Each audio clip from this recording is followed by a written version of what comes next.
For capturing the screen, I am using Cam Studio, and you've got a series of options that you can actually set.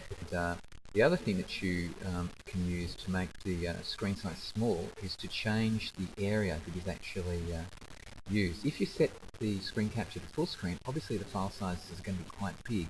Now, if you set it to fixed region or region, you can draw the area that is actually going to be captured. So after I've set up my options and so forth, I'd need to press the record button and then drag a box around an area that I want to do the screen capture with. So to select the region, I need to drag a box out to the size that I want to capture, and when I let go, it'll start the capture. Having created the file, I'll press stop, and having stopped, I'll actually get a window showing me the file is being compressed for me. Once the file is compressed, it'll open in a player so that we can actually play the. You might even be able to hear my voice.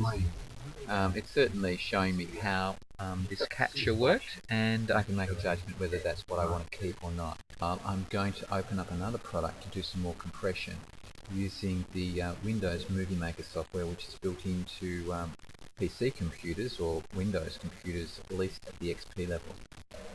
Windows Movie Maker open. We've got to go to accessories and try and find the program. There it is there, and hopefully we'll see it open somewhere. Now it's opened. Come in and import some video. The video that we just captured earlier was this Cam Studio video, so I'm just going to click on import. The files will come in. They may actually open in various clips if it thinks that there is a series of clips here. Yep. So it's seen what it thinks are scenes here, and recreated those as clips. So there's quite a few in the window as clips, but over here we've got the app play button. I can decide that perhaps it can start exactly where I wanted it to, so I'm just by adjusting the position here and leaving it in pause mode, I can just edit this clip ever so slightly to get rid of that very first part. So all I've done is split the clip into two other sections, and now we're not running this clip, we're running this clip, and we can have we'll want to assemble the other clips that are in this link into a full movie, some of which will be also editable, but what we'll need to do is use this timeline down here. There's various ways to use the timeline. One way is to actually show it as a storyboard as it's set up at the moment, or if you click here, we can see it as a series of clips. Now what we're going to do is assemble this film that we've got in our series of clips in the order that they've dropped into this particular clipboard here. So I'm on the second clip because I edited out the first. I'm going to drop that second clip in there. I'm going to drop the third clip in there. Just keeping on going down. Fourth clip in here. Now these will actually just all assemble very straightforwardly as a full kind of extension of the whole of my capture. Having done that, I can actually finish this movie. I don't need to do any more, but you could, if you wanted to, under edit, you could actually put titles on or put some other things as well. But at the moment, all I need to do is make sure that the finish movie button is in the up position so that I can save this movie to my computer. I don't want to do any of these other things at this point. I just want to save the clip to my computer so I can compress it a bit better. So clicking on Save to my computer opens this window where I can call the movie something Cam Studio, and I want to save it in a particular folder or browse to a new folder on my computer, and then go down to Next. And then the most important thing here is to choose a setting that will actually compress well. Now at the moment I've got it set by clicking to the other settings. Sometimes when you get in here for Movie Maker, it's set to best quality for your computer, and it actually shows you down here what the kinds of details are of this particular file. This isn't too bad, by the way. This setting is actually creating a file at 640 by 480 pixels, it's 4 by 3 at 25 frames per second, and the file size is going to be 9.27 megabytes.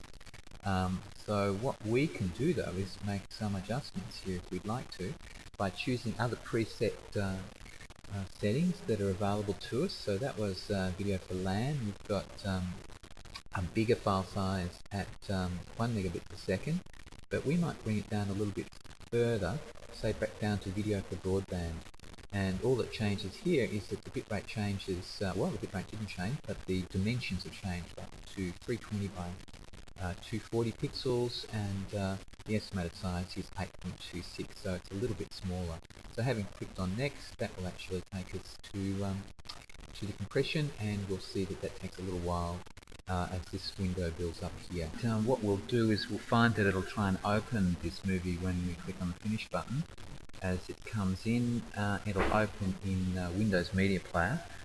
We don't need to do that because we'll just go and straightforwardly get it into YouTube now. So in YouTube, I just need to go to upload a video and give it a title, my new movie, and give it a bit of a description, how to do demos with video capture. Get a tag in there, maybe Cam Studio. You have to fill in each of these for the YouTube environment. This is an educational one, but they don't have an educational category, and you have to identify a category. So now we want to just continue uploading by clicking on Continue it up. So what we need to do is click on the Browse button and find the file on the computer that I put into this particular folder, which is going to take me a few seconds to actually get to. And here is the file called Cam Studio Compress. There we go, and click on Open, and that'll come in after we've made a couple more settings when we click on Upload Video. As you can see, it's building up here. It will drop into a new window when it's completed the upload. It's saying that it's 100% complete now. To view it, eventually it'll flip back to your account and show you possibly a thumbnail of one of the frames of the video. But the thing that we really are interested in, this is where we can actually change the information on the particular file if we want to. Certainly switching it from public to private, but we don't want to do that. We want to leave it in public so the whole class can see it. But down here, the most interesting tag in this environment is the embed the HTML tag for that particular video. Is all of that script in that window. Now if I click across that by dragging my cursor across it and right click on it and copy it, this piece of script is ready to go in my blog. So if I go into my Blogger account by using my username and password, we can paste that script that I just copied into my account. If I sign into my account and open the account and look for one of my blogs, I can do a new post in one of my blogs,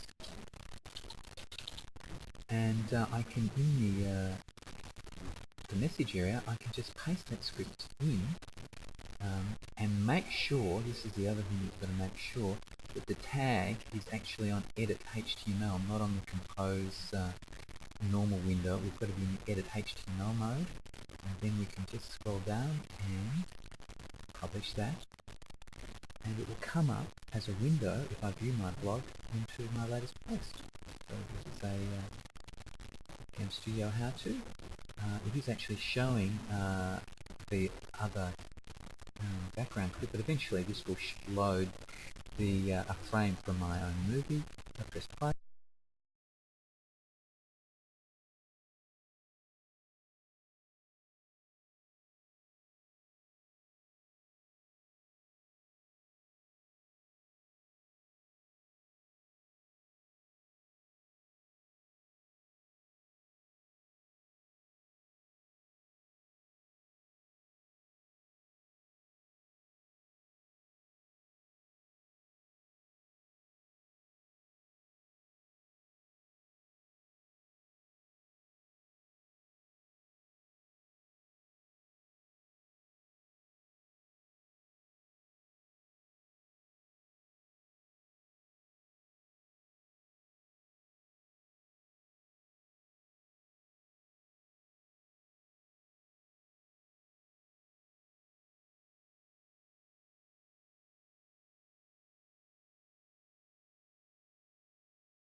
and that will actually play from YouTube inside my blog and give people an opportunity of watching a demonstration on how to use some software or how to use a particular screen environment.